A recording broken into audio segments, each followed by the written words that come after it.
लिङ्गाष्टकं ब्रह्ममुरारिसुरार्चितलिङ्गं निर्मलभासितशोभितलिङ्गं जन्मजदुःखविनाशकलिङ्गं तत्प्रणमामि सदा शिवलिङ्गं देवमुनिप्रवरार्चितलिङ्गं कामदहनकरुणाकरलिङ्गं रावणदर्पविनाशनलिङ्गं तत्प्रणमामि सदा शिवलिङ्गं सर्वसुगन्धसुलेपितलिङ्गं बुद्धिविवर्धनकारणलिङ्गं सिद्धसुरासुरवन्दितलिङ्गं तत्प्रणमामि सदा शिवलिङ्गं कनकमहाफणिभूषितलिङ्गं दक्षसुयज्ञविनाशनलिङ्गं फणिपतिवेष्टितशोभितलिङ्गं तत्प्रणमामि सदा शिवलिङ्गं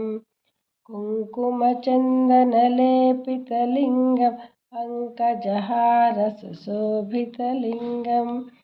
सञ्चितपापविनाशनलिङ्गं तत्प्रणमामि सदा शिवलिङ्गं देवगणार्चितसेवितलिङ्गं भावैर्भक्तिभिरेव च लिङ्गं